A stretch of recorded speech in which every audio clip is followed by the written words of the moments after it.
अब आपके बीच में आपके अपने लाडले लाडे सर, नोखा की आन बान शान, युवाओं के हृदय सम्राट, आपकी आवाज बिहारी लाल बिश्नोई।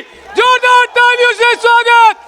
भारत माता की, भारतीय जनता पार्टी जिंदाबाद, भारतीय जनता पार्टी जिंदाबाद, बिहारी बिश्नोई जिंदाबाद।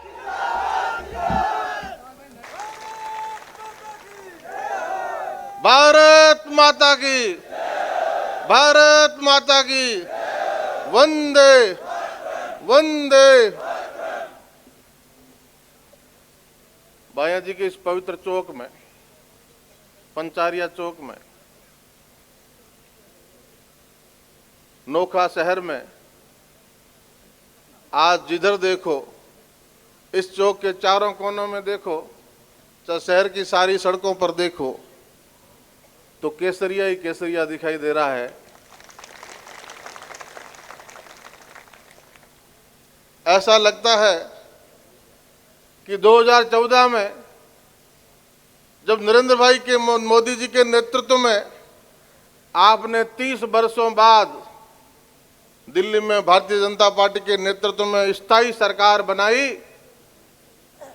तब सनातन संस्कृति का पुनर्विद्यन हुआ और सनातन संस्कारों का, विचारों का, राष्ट्रवादी विचारों का एक ज्वार सा अब खड़ा हुआ है। आज 2023 में हम बैठे हैं और 2023 में आप 25 नवंबर को भारतीय जनता पार्टी की राजस्थान में बहुत बहुमत वाली सरकार बनाने जा रहे हैं।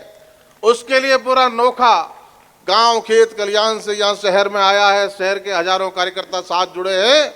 आदरणीय बंधुओं, अभी कल मुख्यमंत्री जी यहाँ नोखा आए थे और वो हर जगह जाते हैं, वहाँ गारंटी की बात करते हैं, वारंटी की बात करते हैं। मातृशक्ति बैठी है, मांगलाल जी, सब लोग बैठे हैं, पूरे राशि सर की टीम बैठी है, जयसुख जी बैठे हैं। मैं ये कहना चाहता हूँ, वो गारंटी की बात करते हैं। मैं पूछना चाहता हूँ इस छत्तीस बिरादरी के परिवार से, किसान से, नौजवान से, मातृशक्ति से, कि जब ये सरकार सत्ता में आई, ये पार्टी जब सत्ता में आई, तो इनके नेता ने कहा 10 दिन में संपूर्ण कर्जा माफ होगा। उस गारंटी का क्या हुआ? किसका कर्जा पूरा माफ हुआ? एक भी हाथ खड़ा करके बता दे जिस किसान का पूरा कर्जा माफ हो गया, उस गारंटी का क्या हुआ? 60 लाख बेरोजगार जिनका रजिस्ट्रेशन है, उनको कहा 3500 रुपए बेरोजगारी भत्ता देंगे, 2 लाख बेरोजगारों को भी दे नहीं पाए। उस गारंटी का क्या हुआ? दलितों पर अत्याचार राजस्थान में देश में सबसे ज्यादा होते हैं। महिलाओं पर बलात्कार राजस्थान में देश में सबसे ज्यादा होते हैं और इन मायने में राजस्थान पहले पायदान पर है। ये विकास हुआ है। क्या हुआ उस गारंटी का कि दलितों का मान और सम्मान करेंगे? क्या हुआ उस गारंटी का कि मातृशक्ति का मान और सम्मान करेंगे? आज जब सवाल हम खड़ा करते हैं सदन में, तो सरकार का गृह मंत्री बड़ी बेशर्मी से कहता है कि बलात्कार में राजस्थान नंबर 1 इसलिए है कि ये मर्दों का प्रदेश है। डूब मरने वाली बात है इस सरकार के लिए, इस सरकार के मुखिया के लिए, जो स्वयं गृह मंत्री के रूप में अशोक गहलोत है। जिस प्रदेश में पन्ना धाय ने उदय सिंह की जान बचाने के लिए अपने बेटे को कुर्बान कर दिया, जिस देश में मीरा ने भक्ति का वो परचम फहराया, जिस देश में हाडी रानी ने अपने पति को कर्तव्य पथ पे भेजने के लिए शीश कटा के थाली में रख के भेज दिया, जिस देश में करणी माता का पूजन होता है, जिस देश में कहा जाता है कि यत्र नार्यस्तु पूजन्ते रमन्ते तत्र देवता, उस प्रदेश में उस प्रकार का गृह मंत्री ये कहता है कि ये प्रदेश मर्दों का प्रदेश है, इसलिए बलात्कार ज्यादा होते हैं। इससे ज्यादा मरी हुई शर्म की बात क्या हो सकती है? क्या हुआ उन गारंटियों का जिस बात को लेकर सरकार सत्ता में आई? क्या हुआ? बिजली 6 घंटे देंगे किसान को और गुणवत्तापूर्ण बिजली देंगे, बिना पैसा बढ़ाए हुए बिजली देंगे। क्या हुआ उस गारंटी का? ये किसान बैठा है और गांव से 36 बिरादरी का किसान आया है। 6 घंटे बिजली वसुंधरा जी के राज में, भाजपा के राज में मिला करती थी और निर्बाध मिला करती थी। इस सरकार में 2 घंटे भी पूरी बिजली नहीं मिलती है और वो भी ट्रिपिंग के साथ मिलती है। किसान को खून के आंसू रुलाती है, मोटर चलती है और जलती है, चलती है और जलती है। ढेर लगे पड़े हैं मिस्त्रियों के, मोटरों के, किसानों का इतनी दूर से खून के आंसू रुलाने का काम ये सरकार करती है। ये कल सरकार के मुखिया और उनके कांग्रेस के प्रदेश अध्यक्ष आए और कहा डोटासरा जी ने कि ये टिड्डी और इड्डी हमारे पीछे पड़ी हुई है और टिड्डी और इड्डी से हमें डर नहीं लगता। भैया तुमने टिड्डी की चिंता की नहीं, और किसान की इस टिड्डी के लिए चिंता अगर किसी ने की तो नोखा की छत्तीस बिरादरी ने जिस लड़के को विधायक बना के भेजा, उसने पाकिस्तान की सीमा पर सुबह 4 बजे जैसलमेर के कलेक्टर को जगाया, सुबह 4 बजे। और जब कलेक्टर मेरे मौके पर आया तब तक 2000 किसानों को जैसलमेर के बॉर्डर पे इकट्ठा करके ट्रैक्टरों के साथ, स्प्रेयर के साथ, दवाइयों के साथ सीमा पे खड़ा कर दिया, टिड्डियों के मुकाबले में, जैसे कोई भारत की फौज पाकिस्तान के मुकाबले में खड़ी हो। और जब जैसलमेर कलेक्टर आया और उसने वो दृश्य देखा, वही कलेक्टर बाद में बीकानेर कलेक्टर बन के आए, तो वहां से वो शुरुआत हुई। और जब शुरुआत हुई तो तीसरे दिन राजस्थान के मुख्यमंत्री को वहां जाना पड़ा, क्योंकि वहां से आपकी टिड्डी के मुकाबले में किसान के लिए कोई खड़ा हुआ। और जब किसानों ने टिड्डी का टोकरा विधानसभा में भेजा, मैं सर पे रख के विधानसभा में लेके गया, इस सरकार को जगाने के लिए, इस सरकार की नींद को तोड़ने के लिए कि किसान के खेत में फसल पे टिड्डी का हमला हुआ है। 38 वर्षों बाद टिड्डी का इतना हमला हुआ है, और टिड्डी सीमा में घुसने के बाद गंगानगर, हनुमानगढ़ के सरसब्ज इलाके को, पंजाब और हरियाणा के सरसब्ज इलाके को लीलती जा रही है। पूरे देश में टिड्डी का प्रकोप है।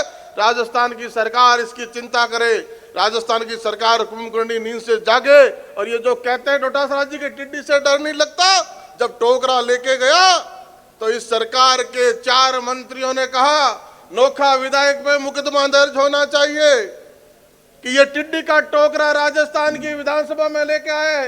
अगर इन टिड्डियों ने उड़ के जयपुर की विधानसभा में अंडे दे दिए तो यहाँ टिड्डियां ही टिड्डियां हो जाएगी। अगर इन टिड्डियों ने माननीय विधायक और मंत्रियों पर हमला कर दिया तो सरकार का नुकसान हो जाएगा। ये उनके सवाल थे कि नोखा विधायक पे मुकदमा दर्ज होना चाहिए। मैंने कहा मैं विधायक नोखा का जनता ने भेजा है किसान की बात रखने के लिए, मैं मुकदमे के लिए तैयार हूं। मेरे पे मुकदमा करिए, लेकिन किसान की चिंता करिए। ये टिड्डियां किसान का खेत खा गई है, किसान की फसल खा गई है, किसान के सर पे, शरीर पे चढ़ी हुई बैठी है, और टिड्डियां इस तरह छा जाती है, छाया कर देती है। लेकिन आप चिंता मत करो सरकार, आप चिंता मत करो सरकार। इन टिड्डियों को मैं लिखा पढ़ा के लाया हूं, सिखा के लाया हूं कि जब तक नोखा का विधायक नहीं कहे तब तक उड़ना मत, और जब तक नोखा का विधायक कहे तो उड़ना मत, तो अंडे भी मत देना। सरकार का मंत्री बोले कि ये कोई तुम्हारी बात समझती है क्या? मैंने कहा हमारी किसान की बात तुम तो नहीं समझते, लेकिन टिड्डियों को समझा के लाया हूं। और ये टिड्डियां अगर तुम जानते हो तो नमी में अंडे देती है। विधानसभा का सारा फर्श आरसीसी कंक्रीट से इतना मजबूत किया हुआ है कि ड्रिल मशीन से भी यहाँ खुदाई नहीं हो सकती, अंडे नहीं दे सकती। ये पता होना चाहिए तुम्हारे। और विधानसभा के अंदर छाया नहीं है, चारों तरफ एसी चल रहे हैं। और मैं इनको कह के लाया हूं कि जब तक टिड्डियों को सूरज की रोशनी नहीं मिलेगी, धूप नहीं मिलेगी, तब तक इनके पंख एंटीना काम नहीं करेंगे, उड़ नहीं पाएगी। इसलिए मैं टोकरा खोल भी दूं तो उड़ेगी नहीं। ये तुम्हें पता नहीं है क्योंकि तुम सरकारों में बैठे हो, तुम अंधे हो गए हो, तुम अहंकार में हो। ये हमें पता है कि किसान के बीच में बैठे हैं, खेती किसानी की पढ़ाई करके आए हैं। इसलिए चिंता से राजस्थान की सरकार को रूबरू कराने का काम किया। और जब ये पता चला कि राजस्थान में इनके लिए लड़ेगा कौन, किसका कृषि विभाग का अधिकारी लड़ेगा, पता किया कि राजस्थान में स्थिति क्या है कि हजारों पोस्टें खाली पड़ी है। नोखा में एग्रीकल्चर सुपरवाइजर की 49 पोस्ट है और 6 पे है 43 खाली पड़ी है। किसान केसरियों के राज में 49 पोस्टों में से 43 खाली पड़ी थी, किसी का पता नहीं था। ये तो भला हो टिड्डी का, और टिड्डी आई तो पता चला कि धरातल पे स्थिति क्या है। सरकार से लड़े और उस टोकरा ले जाने का कमाल है। 5000 राजस्थान के कृषि ग्रेजुएट को नौकरी मिली। 5,000 परिवारों में रोजगार पैदा हुआ और वो नौजवान टिड्डी से किसान के साथ मिलकर लड़ा और किसानों को करोड़ों रुपए का मुआवजा मिला। इसलिए डोटासरा जी, टिड्डी से आप क्यों डरे? किसान की लड़ाई आप लड़ना नहीं चाहते। किसान के साथ आप धोखा करके कर्ज माफी का झूठा वादा करके सत्ता में आए, और अब ईडी से क्यों डरते हो भाई? अगर तुम दूध से जुड़े हुए हो, पाक साफ हो, तो ईडी से क्यों डरते हो? क्यों बिलबिला रहे हो? कह दो ना कि जांच करो, हम जांच के लिए तैयार हैं। लेकिन तुम डरते हो क्योंकि पेपर लीक में तुम खुद शामिल हो। तुमने बेरोजगारों को बेरोजगारी भत्ता देने की बात की, लेकिन तुमने बेरोजगारों के अरमानों को लूटने का काम किया। तुमने बेरोजगारों के उम्मीदों पे कुठाराघात करने का काम किया, उनके सपनों को तोड़ने का काम किया। यह हजारों छत्तीस बिरादरी के नौजवान बेटे हैं, 5 वर्षों में 19 परीक्षाओं के पेपर लीक हुए। क्या कोई सरकार के स्ट्रांग रूम से, शिक्षा संकुल से पेपर निकाल सकता है? जब तक सरकार का मुखिया तक उसमें शामिल ना हो। जब राजीव गांधी स्टडी सर्किल को जिम्मेदारी दी ये पेपर आयोजित करने की, राजीव गांधी स्टडी सर्किल का अध्यक्ष कौन है? उनका मंत्री सुभाष गर्ग है। उसका अध्यक्ष कौन है? मुख्यमंत्री खुद है। किसकी जिम्मेदारी है? एक दिन बोर्ड के अध्यक्ष को बुलाया, उसको पद से हटाया, उसने कहा मुझ पे आंच आई तो बात दूर तक जाएगी, उसके बाद उसको छोड़ दिया गया। आरपीएससी में बाबूलाल कटारा तक जिनको मुख्यमंत्री नियुक्त किया, वो पेपर लीक में शामिल थी।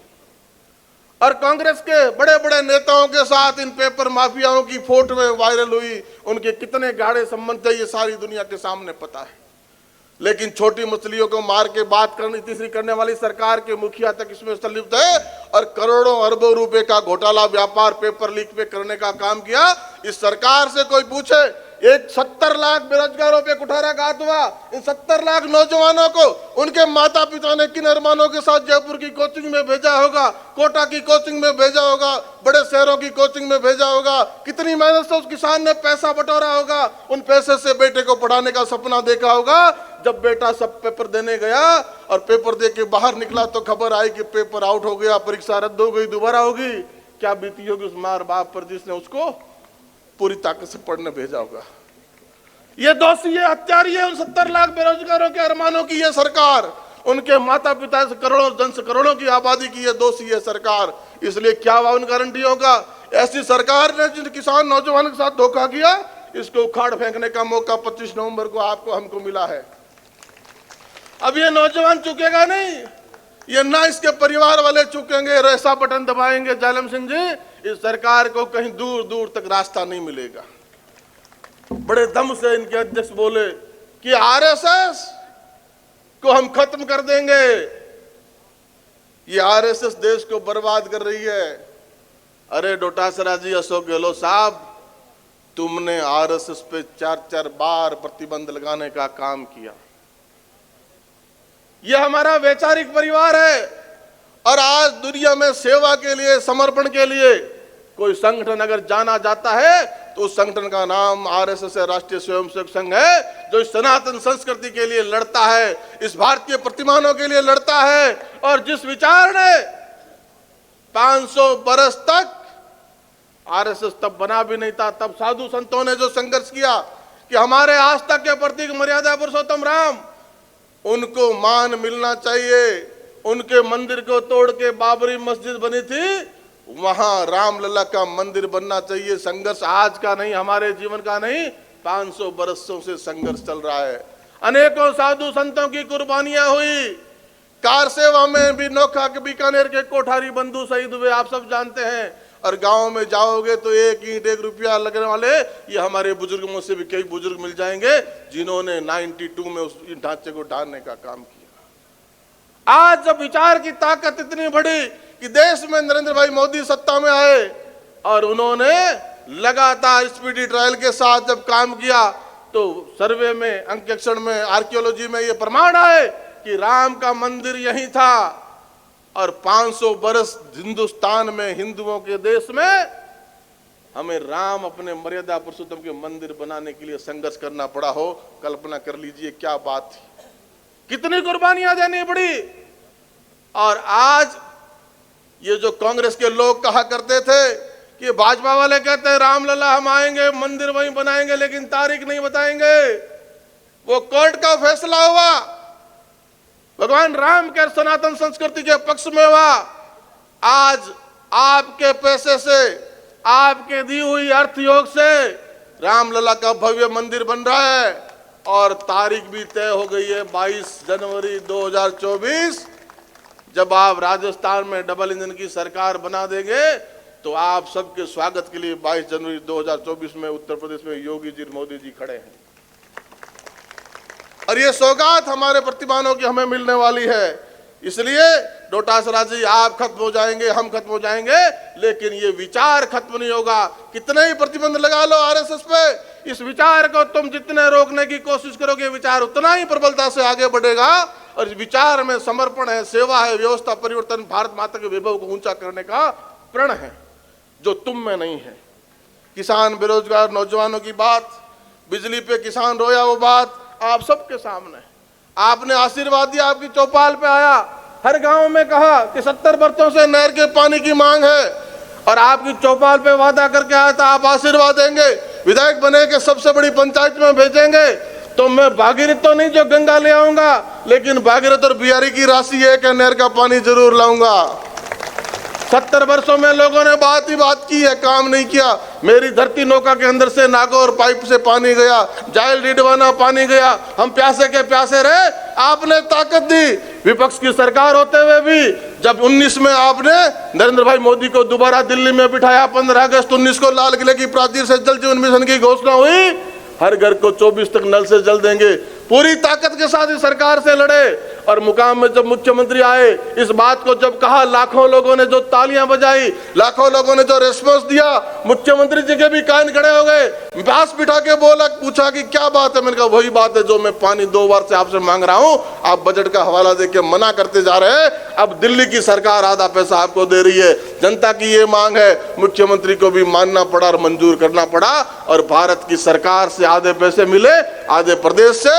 और 750 करोड़ का नहरी पेयजल प्रोजेक्ट का काम नोखा के गांव गांव, ढाणी ढाणी चल रहा है, नोखा के शहर में गली गली चल रहा है। और ये अगस्त 24 तक पूरा करेंगे दोस्तों। और आने वाले 35 वर्षों तक, 33 वर्षों तक, 2055 तक आपको पानी की चिंता नहीं करनी पड़ेगी। और इस चिंता को अगर सबसे ज्यादा किसी ने समझा, लोग कहते थे आप समझते नहीं, मैंने कहा मैं नहीं समझता तो दूसरा कौन समझता है। मेरे गांव का नाम खारा है भाई, और पानी खारा, इसलिए खारा गांव का नाम खारा पड़ा। मुझसे ज्यादा इस बात को कौन समझ सकता है। और उसके लिए लड़े, कामयाब हुए। और जरा पूरी हिस्ट्री बताऊंगा तो बहुत समय लग जाएगा। कुछ लोग कहते हैं उनके हमने किया, अरे भैया तुमने कभी बोले ही नहीं, तुमको जिता के भेजा, तुम 5 साल संसदीय सचिव और विधायक रहे, तुम्हारे कंधों पे ये सरकार चल रही थी, अल्पमत की सरकार चल रही थी, तुम नेता प्रतिनिधि जैसे बड़े पदों पे थे। एक भी विधानसभा में कभी इस बात को किया हो तो बता दो, नहीं तो हम चौराहे पे बात करने को तैयार है। कहीं नहीं टिकोगे, ये हमारा संघर्ष है, कार्यकर्ता का संघर्ष है, राज चौपाल पे कामयाब हो रहा है। हर घर में उजाला करना है, देश के प्रधानमंत्री की सोच थी। दीनदयाल ग्राम ज्योति योजना में कितने करोड़ों, सैकड़ों करोड़ रुपए बीकानेर में खर्च हुए। और आज के बिजली मंत्री, तब के विधायक पड़ोस वाले शिकायत करके आए थे कि सबसे ज्यादा पैसा नोखा में लग रहा है। तब तो आपको कार्यकर्ता विधायक भी नहीं था, लेकिन राजस्थान में सरकार हमारी थी और 20,000 कनेक्शन नोखा की धरती पर हुए। 20,000 कनेक्शन पूरे जिले में, 59,000 अकेले नोखा में, 20,000 7 तहसीलों में सबसे ज्यादा नोखा तहसील में हुए। लेकिन बच गए किसी कारण से। उनको ये राजस्थान की सरकार 5 वर्षों में बचे हुई ढाणियों में कनेक्शन का पैसा नहीं दे पाई। इससे कोई उम्मीद नहीं रही। भारत की सरकार से पुणे मांगा 1000 करोड़ रुपए, सिर्फ नोखा के 5 और रोड़ा 2 गांवों के सर्वे के आधार पर भारत की सरकार ने 1000 करोड़ रुपए दिए। 8 महीने तक ये सरकार पैसे लिए बैठी रही, ये बिजली मंत्री पैसे लिए बैठे रहे, उनसे लगे नहीं। और 8 महीने की डेडलाइन के बाद वो पैसा वापस राजकोष में भारत की सरकार में जमा हो गया। फिर लड़े। 2023 के बजट में राजस्थान की सरकार से उम्मीद नहीं थी, भारत की सरकार ने फिर आपके आग्रह पर, आपकी डीपीआर पर पुनः 1000 करोड़ रुपए राजस्थान की सरकार को फिर दिए। आज चुनावी आचार संहिता लग चुकी है, ये सरकार मात्र टेंडर कर पाई है, वर्क ऑर्डर कर पाई है। काम अभी भी धीमी गति से चल रहा है, मात्र सर्वे का काम चल रहा है। वादा करता हूं बचे हुए 8,000 ढाणियां जो मैंने एक एक लिख रखी है, 8,000 ढाणियों में 41 करोड़ रुपए हमारे हिस्से में आए हैं और उन बची हुई ढाणियों में लाइट लगाने का काम भारतीय जनता पार्टी का कार्यकर्ता करे। अस्पताल की स्थिति हमने पूछा सबसे बड़ा ब्लॉक कौन सा, हमें पता था उत्तर नोखा आएगा। हमारा लॉटरी में सवाल लगा, मंत्री को बोलना पड़ा सबसे बड़ा ब्लॉक नोखा। अगर सबसे बड़ा ब्लॉक नोखा तो सरकार मंशा रखती है कि जहां सबसे बड़ा ब्लॉक है वहां बड़ा अस्पताल होना चाहिए। मंत्री को हाँ भरनी पड़ी। अगर मंत्री हाँ भरता है तो पीबीएम के बाद दूसरा जिला अस्पताल की कैलेंडर नोखा की बनती है। हक नोखा का बनता है जब देश का प्रधानमंत्री कहता है आपदा में, कोरोना की आपदा में अवसर ढूंढो। मुख्यमंत्री ये कहता है कि आपदा में अवसर ढूंढो। हमने आपदा में अवसर ढूंढा है। हमारे सवाल पे सरकार कह रही है सबसे बड़ा ब्लॉक नोखा है, तो दूसरी सबसे बड़ी अस्पताल पीबीएम के बाद नोखा में बननी चाहिए। वो जिला अस्पताल नोखा का स्वीकृत हुआ। पीबीएम के बाद दूसरा जिला अस्पताल कहीं है तो नोखा में स्वीकृत हुआ। आज इस पुराने बागड़ी अस्पताल में 35 डॉक्टर हैं। जहां 12 डॉक्टर हुआ करते थे वहां 35 डॉक्टर आपके काम करते। और नई बिल्डिंग के लिए भारत की सरकार ने 40 करोड़ रुपए दिए। बाकी बातें आपके जहन में, वो ज्यादा मैं चर्चा नहीं करना चाहता। पांचू में 80 लाख रुपए से हमने चिकित्सालय में एक हॉल बनाया। कक्कू में नोखा जितनी बड़ी सीएससी स्वीकृत कराई। मुकाम में नोखा जितनी बड़ी हिमरसर मुकाम में सीएससी स्वीकृत कराई। साथ साथ प्राथमिक चिकित्सालय पीएससी की स्वीकृत कराई। अनेकों सब सेंटर स्वीकृत कराए। चिकित्सा का इतना काम पिछले वर्षों में नहीं हुआ जितना काम इस काम में करने का काम किया। कोरोना का संकट आया, कहां थे ये राज्य के लोग? चारों तरफ कोई लड़ रहा था तो भारतीय जनता पार्टी का कार्यकर्ता लड़ रहा था। चारों तरफ कोई दिख रहा था तो भारतीय जनता पार्टी का कार्यकर्ता दिख रहा था। आपका विधायक राजस्थान की ब्यूरोक्रेसी से पूछना, सकल से नोखा के विधायक को कोई अधिकारी जानता है नहीं जानता हो, लेकिन नाम से जानता है, फोन से जानता है। सबके पास नंबर फीड है क्योंकि उनको रात और दिन सोने नहीं दिया। हमारे प्रवासी भाइयों की चिंता, प्रवासी भाइयों पे शिवसागर में हमला हुआ, थाने में पुलिस ने उसको सुना नहीं। उसकी पीड़ा को राजस्थान की विधानसभा में रखा और सरकार से मांग की कि वहां हमारी चिंता करने वाला, इन प्रवासियों की चिंता करने वाला कोई मैकेनिज्म होना चाहिए। उस बात को सरकार ने गंभीरता से नहीं लिया, लेकिन कोरोना संकट आया तो सरकार ने उस अहमियत को सुना, समझा कि नोखा के विधायक ने ये बात 1 साल पहले कही थी। और 21,000 नौजवानों को, 21,000 प्रवासी भाइयों को हमने सुना कोरोना काल में। फोन से उनकी तकलीफों को, अस्पताल की है, परमिशन की है, गाड़ी की है, कहीं रुक गए, अटक गए, निकालना है, लाना है, रेल की व्यवस्था, बस की व्यवस्था, कैसी भी व्यवस्था, परमिशन की व्यवस्था, वो करने का लगातार काम किया। रात को 3-3 बजे तक भी अस्पताल में ऑक्सीजन की व्यवस्था है कि नहीं है उसके लिए इंतजार करते खड़े रहे। उसकी व्यवस्था में आंख में आंसू, आगे कोई जवाब नहीं था। जब कोरोना में बड़ी बड़ी सिफारिश के बाद भी आईसीयू का बेड नहीं मिला करता था, एक फोन नोखा के साथी का आया। उसके परिवार की महिला वहां एडमिट थी। उस परिवार की महिला वो गर्भवती और थी, 2 जीव, एक पेट संतान उसके पेट में पल रही थी। लेकिन जब तक हमने बेड की व्यवस्था की तब तक वो दम तोड़ चुकी थी। तब तक वो दम तोड़ प्रण कर लिया कि मेरे नोखा में भी ओजीपी होना चाहिए, ऑक्सीजन जनरेशन प्लांट होना चाहिए। सरकार कब स्वीकृत कर दी? एमएलए कोटे से पैसे देके काम करने का प्रयास किया। सरकार भी चेती हमारी पहल पर और सरकार को भी स्वीकृत करना पड़ा। नोखा में भी ऑक्सीजन जनरेशन प्लांट लगा। पहला कोविड सेंटर नोखा में शुरू किया बीकानेर जिले में। पीबीएम के अस्पताल के डॉक्टरों ने भरी मीटिंग में नोखा विधायक का धन्यवाद किया कि हमारा बोझ कम हुआ है, नोखा का पेशेंट अब कम आता है, नोखा में भी बात होती है, नोखा में भी सेवा होती है। धन्यवाद करना चाहूंगा तब के डॉक्टरों का। इसलिए साथियों, कोरोना में कोई लड़ा, ये लोग कहां थे जो सत्ता में बैठे हैं? आज बात करते हैं आपके बीच कहां थे। मैंने कोई जाति देखी, ना कोई धर्म देखा, कोई मजहब देखा, ना कोई अमीर गरीब, कुछ नहीं देखा। मेरे पास जो फोन में आया, मेरे पास जो संपर्क में आया, 21,000 लोगों को मैंने सुना। उनकी दुख तकलीफ को दिन और रात मैंने सुना, उनके लिए काम करने का प्रयास किया। स्वरूपसर का इधर का एक नौजवान जिसकी कोरोना में प्रदेश में मौत हो गई, उसको लाने के लिए कितने प्रयास करने पड़े। उस पार्थिव देह को स्पष्ट निर्देश थे कि वहीं उसका क्रियाक्रम कर दिया जाए। परिवार को चिंता थी कि हमारे बीच लाया जाए हमारे बेटे को। उसकी लड़ाई को भी लड़ा और कामयाबी हुए। वहां की सरकार उसकी पूरी बॉडी को यहाँ छोड़ के गई। अंतिम संस्कार परिवार के सामने। हर बात के लिए लड़ने का प्रयास किया। आज कोई लोग जाके प्रवासियों के बीच कहता है वहां नोट वोट की बात करता है, लेकिन उनके लिए कोई लड़ा तो नोखा का विधायक, आपका कार्यकर्ता, भारतीय जनता पार्टी का नेता लड़ा। जोराट की चौक बाजार की घटना जब 450 दुकानें एक रात में जल के स्वाह हो गई, उनमें से 70 से 75 दुकानें नोखा के लोगों की थी, पूरी मारवाड़ियों की दुकान थी। उनके लिए जोराट में जाके कोई लड़ा, आसाम के मुख्यमंत्री से जाके कोई लड़ा, गवर्नर से जाके कोई भिड़ा, तो नोखा का विधायक भिड़ा और उनको 50-50 हजार छोटी छोटी दुकानों के लिए मुआवजा दिलवाया, उनकी व्यापार की दूसरी जगह व्यवस्था की और पूरा बाजार नया बनकर तैयार हो रहा है। प्रवासियों पे संकट आया, बिहू के मौके पर 5000 दुकानें हैं आसाम की, हर गली 5000 दुकानें मारवाड़ियों जो मेखला चादर का व्यापार करते हैं। आप में से बहुत से लोग वहां से हैं, आपके परिवार वहां पे हैं। मेखला चादर पे सरकार का एक आदेश आया कि पावर लूम का नहीं चलेगा, हैंडलूम का चलेगा।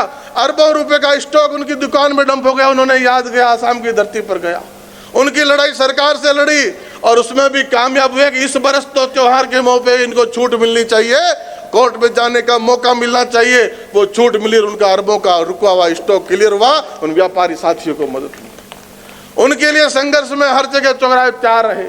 उनके दुख तकलीफ चाहे विदेश में हो चाहे यहाँ हो, हमने उनके मान और सम्मान का ख्याल रखा। जिन लोगों ने प्रदेश में कमाया यहाँ लगाया, उन लोगों का विधानसभा में जिक्र करके धन्यवाद किया, चाहे वो मांगलाल बागड़ी परिवार हो, चाहे गट्टाणी परिवार हो, चाहे कोई भी परिवार हो जिन्होंने नोखा के लिए लगाया, चाहे कुलरिया परिवार हो जिन्होंने हमारा गौरव बढ़ाया कि संसद भारत की देश के प्रधानमंत्री ने नहीं बनाई है, उसमें इंटीरियर का काम किसी ने किया तो नोखा के सिलवा के हमारे साथियों ने किया, हुनरमंद हाथों ने किया। हमारे लिए गौरव की बात है।